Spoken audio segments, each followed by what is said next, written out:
What's going on, y'all? I hope everybody's doing good, but today we're going to be talking about that cold water cranking. I'm going to share my tips for y'all. I got some baits right over here to my left that I'll share with y'all that I think perform well, as long with a couple others that I currently do not have.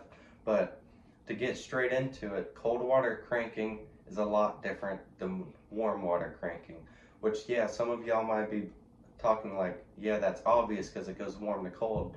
But a lot of people don't quite understand that. I used to not understand it. I used to do the same crankbait patterns year round, and that was a big mistake for me. But I've kind of learned what's going on with those fish and what to look for.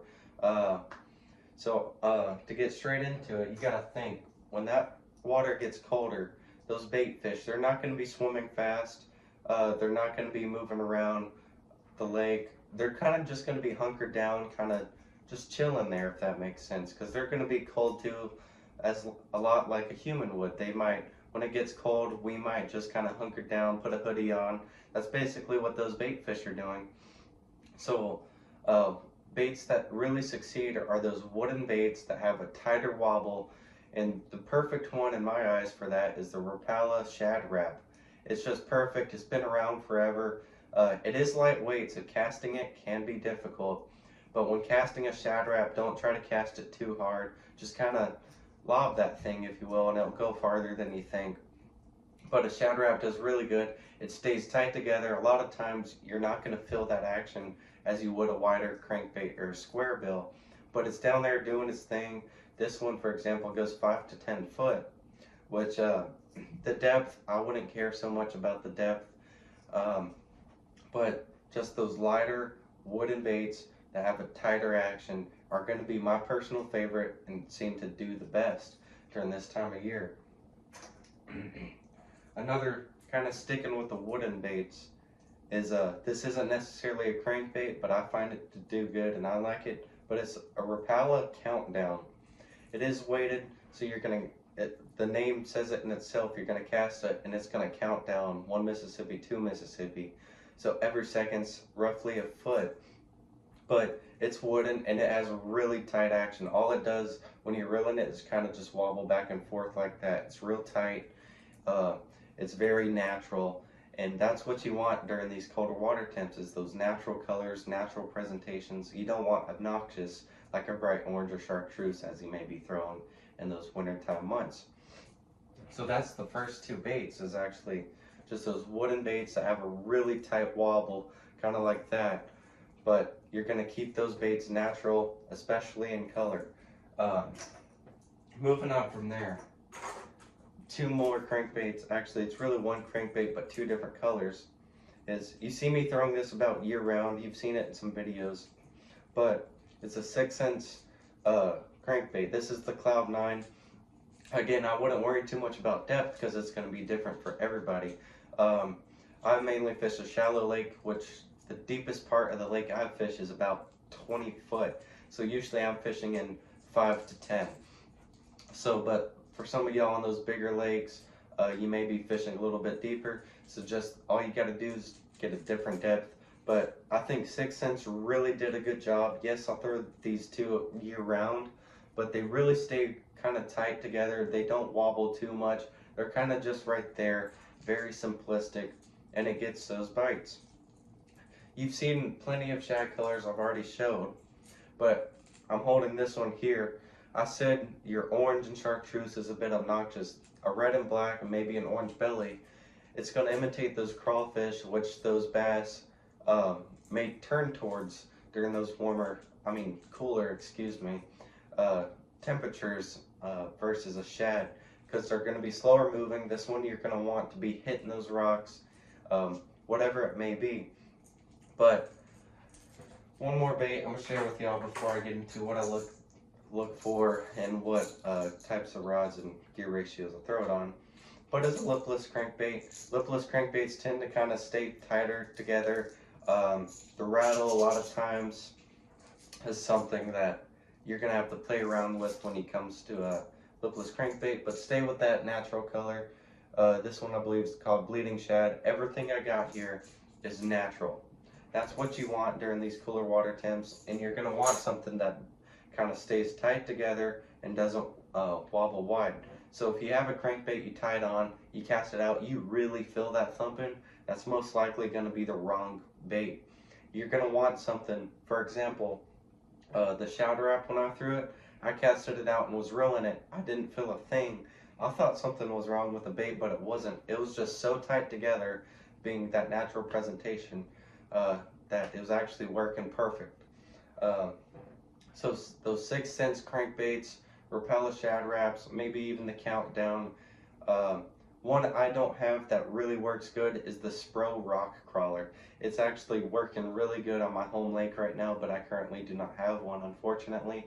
But there's plenty out there on the market. Just make sure it's a tighter crankbait, and don't worry about the depth, because a lot of times, I'll talk about it right now actually. If, say, I got this Cloud 9, which I believe goes 5 to 9 foot. If I want it to go a little bit deeper, I'm going to be throwing it on lighter line. So line is going to be your biggest factor when getting that depth. Shallower, you're going to want to go up. Say, I usually throw this on, let's say, 14. If I want that bait to stay shallower, I'm going to put it on 15, 17, or even 20. But if I want it to get deeper, I might do 12 or 10. So that's something to think about, is your pound lineage for how deep you're going to want that. Because some people may want that bait to kind of stay suspended, and some may want that on the bottom. Because it's going to be different lake to lake, or some of your lakes may have fish in both areas. But you got to think those fish are going to be lethargic, so you're going to try your best to get that straight in front of their face. Another thing is the retrieves. It's kind of hard to show because I'm not currently on the water, but first retrieve, you're going to do your typical reel pause, because you're going to be looking for that reaction strike. Those fish may be following it, but they're going to be lethargic, so they want something to fully react to. They're not going to just, a straight swimming crankbait, they might not, it just might be a bait fish just swimming along, but if you pause that bait real suddenly, that's going to cause that fish to react and bite that bait. And when that happens during these cooler water temps, you're going to get a very hard strike, a lot of times by those bigger fish too.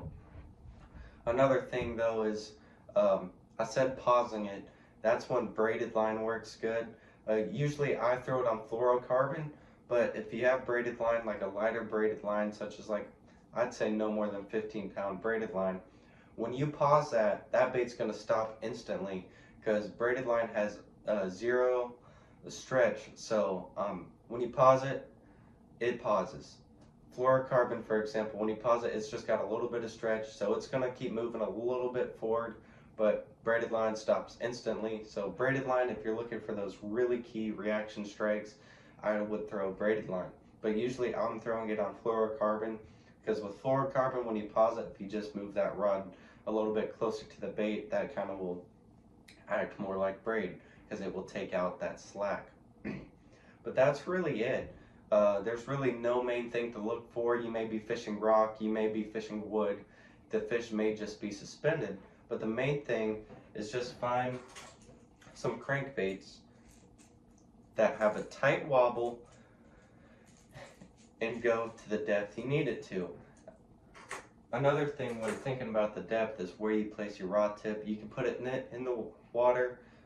You can keep it as close to the water surface as it can for those deeper depths, or you can keep that rod tip up, and it's gonna keep that crankbait substantially up. For example, if I kept that rod tip up on that shad wrap that goes 5 to 10 foot, it may only be going like 4 to 6 foot.